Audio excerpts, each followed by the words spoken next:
Jadi selama beberapa hari ke belakang aku sempat bilang kalau aku bakal stop pakai PHP dan coba beralih ke web programming yang lain.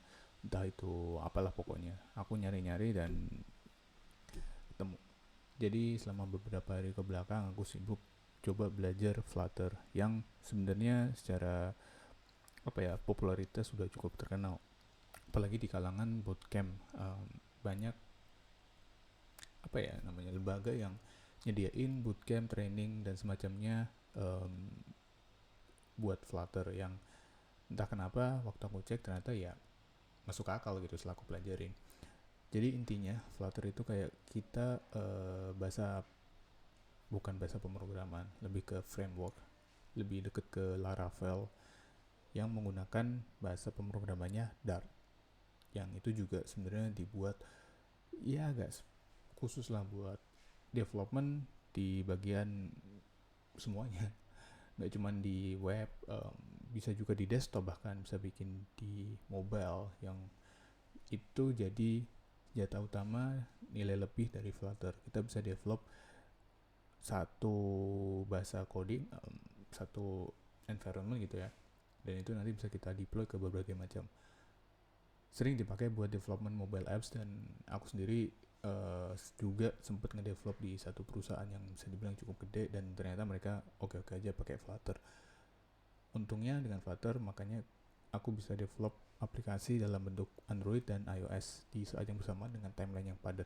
Itulah kenapa menurut aku Flutter, meskipun mungkin ada beberapa disclaimer kayak orang-orang kayak ngerasa performanya kurang atau ini apa, buat secara general, buat kita yang emang sedikit pengen nyoba-nyobain web development yang gampang, yang lengkap, yang sebenarnya oke-oke aja kalau misalkan kita tahu cara makainya.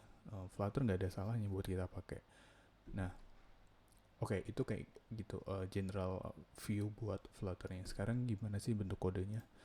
Nah, bentuk kodenya sendiri itu sebenarnya, konsepnya kayak kita pakai OOP. OOP itu apa? OOP itu kayak semacam object oriented, sampai lupa aku apa sih namanya OOP. OOP OOP OOP itu object oriented programming. Nah, object oriented programming itu apa? Jadi mungkin kalau misalkan kita berangkat dari background yang web programming, Python dan semacamnya, mungkin kita nggak terlalu sering lah pakai OOP di JavaScript apalagi kan. Tapi OOP bisa sering dipakai di backend, buat PHP dan semacamnya. Nah, OOP itu kayak gimana? OOP itu kita bikin kelas, dan kita nanti akan pakai kelas-kelas itu, kita bikin variabel, kita bikin semuanya itu dari berdasarkan kelas-kelas yang ada.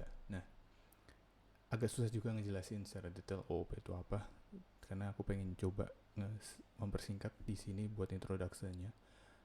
Tapi secara general kayak gitu. Jadi kita nggak bikin kayak susunan div ini beda sama web programming, beda sama JavaScript. Tentunya harus kita coba adaptasi, karena di sini emang benar-benar strict, se apa ya emang udah benar-benar dibikin OOP buat sistemnya. Jadi ini contohnya lah, misalkan buat menunya ya, menunya misalkan ini, pertama kita import buat kebutuhannya, misalkan dependensi, sama kayak misalkan kita pakai JavaScript. Setelah itu apa yang dilakukan? Setelah itu kita bikin kelasnya. Nah, ini mulai dari OOP-nya. OOP, nah kelas, terus kita bikin itu mungkin kayak main menu apa-apa gitu, kita bebas kasih nama. Terus nanti extend stateless widget itu bawaan dari si Flutter-nya itu. Jadi udah ada bawaannya, dan di Flutter itu akan ada banyak kayak gitu. Jadi kita dalam menurut aku kendala terbesar kita pakai Flutter itu, kita harus refer ke dokumentasinya sebanyak lebih banyak dari kita pakai bahasa pemrograman lain. Karena misalkan stateless widget, stateful widget itu semuanya akan ada referensinya. Misalkan kalau misalkan aku mau bikin ini, kita harus tahu di Flutter tuh pakainya apa.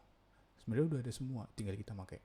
Beda sama JavaScript atau mungkin di library lain yang dimana mungkin udah dasarannya itu gitu udah aja, tinggal kita kembanginnya mau kayak gimana. Kalau di sini itu semuanya udah lengkap, package all in one, tinggal kita cari aja referensinya. Nah gitu. ini terus kita nanti bikin nih, kita kayak inisiator, terus kemudian bikin build kayak ini, kayak returnnya apa yang mau kita bikin. Ini kita setting variabel dulu apa gitu misalnya, terus nanti return. Nah returnnya nanti akan misalkan, nah ini contoh lain, scaffold tuh apa? Scaffold tuh ya lagi-lagi bawaan dari Flutter yang mungkin kalau misalkan orang nggak tahu apa ya, mau nggak mau harus baca, harus belajar gitu. Oh Flutter itu kayak apa, scaffold tuh kayak ya template bawaan gitu.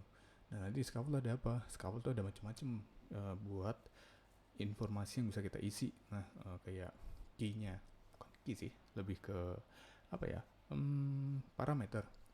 Parameter misalkan contohnya ini, misalkan kita scaffold, kita highlight, itu ada apa aja, misalkan ada body, ini. Nah oke, jadi scaffold itu kayak semacam buat apa, ngerender tampilan utama, tampilan yang ada di layar, karena ada body. Nah ini body, terus nanti kita masukin nih misalkan body, oke. Terus nanti abis itu apa? Abis itu kita masukin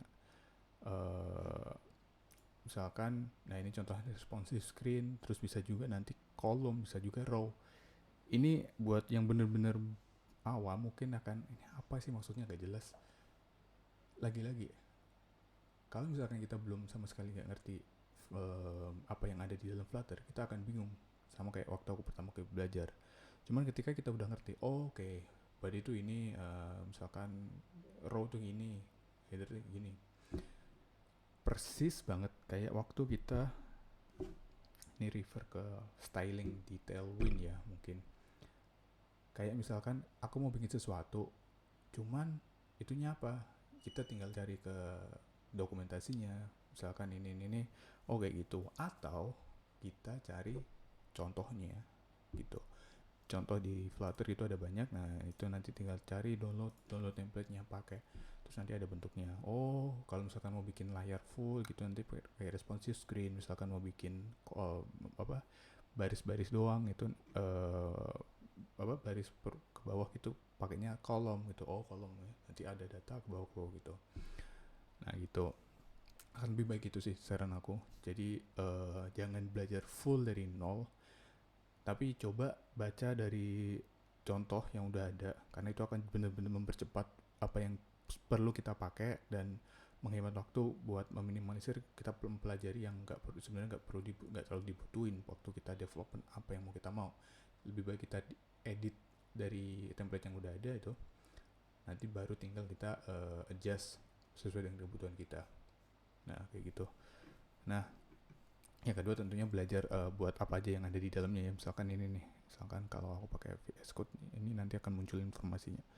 Misalkan aku bikin kolom tuh ada apa aja gitu, parameter yang bisa diisi. Oh oke, ada ini, ada buat main access alignment, macam-macam. Oke, kayaknya aku terlalu panjang sih ngejelasin di sini buat intro ya. Tapi intinya kayak gitu. Sistemnya pakai OOP dan banyak yang harus kita ngerti dulu sebelum kita bisa bikin sesuatu. Solusinya kita bisa copy, kita bisa pelajarin dari template yang udah ada. Dan itu dari aku sendiri, aku ngelakuin itu dan hasilnya juga dalam waktu 2 minggu, bahkan kurang, aku udah bisa ya bikin game-game simple gitulah. Bikin game simple ini kayak bisa bikin level gitu, yang sebenarnya semuanya ini ada di dalam Flutter. Gak ada tambahan, ada sih beberapa tambahan kayak persistence, terus itu aja sih, beberapa lah yang simple, cuman nggak sebanyak dependensi kalau kita pakai library kayak di React dan semacamnya. Ini bikin game quiz gitu, nanti akan menang gitu. Dan tahu nggak, ini sebenarnya juga dari template, cuman tinggal aku edit aja, aku tambahin level kayak gini tampilannya, aku tambahin menu-menu gitu. Nah nanti bisa dicoba dan bisa dites. Overall kayak gitu buat pakai Flutter. Nah yang aku lakuin selama kurang lebih 2 minggu, lebih dikit lah, buat intro sama belajar bikin kayak gini. Nah menurut worth it nggak sih kira-kira kita pakai Flutter? Jawabannya dari aku sendiri, worth it aja, dengan catatan kita harus mau ngikutin cara mainnya si Flutter ini. Mungkin kalau misalkan kita pakai kayak semacam React Native yang udah apa ya, kayak kita cukup belajar React, habis itu udah kita bisa bikin aplikasi. Ya ini kayak kebalikannya gitu, kita harus belajar ini, cuman enaknya ya udah sekali bikin deploy kemana-mana aja, dan ada standarnya gitu. Kayak misalkan buat eh, mau bikin misalkan buat button kayak gini, itu udah ada kayak detail-detailnya. Misalkan buat rounded rounded border gini, macam-macam, kayak efek yang ada di Tailwind, ya itu udah semuanya disediain di sini, kita nggak perlu cari kemana-mana. Yang itu nanti kalau misalkan kebanyakan dependensi, nanti malah impactnya ke nanti waktu kita compile, waktu nanti misalkan buat maintain ke depannya, kayak gitu. Itu sih menurut aku. Dan apakah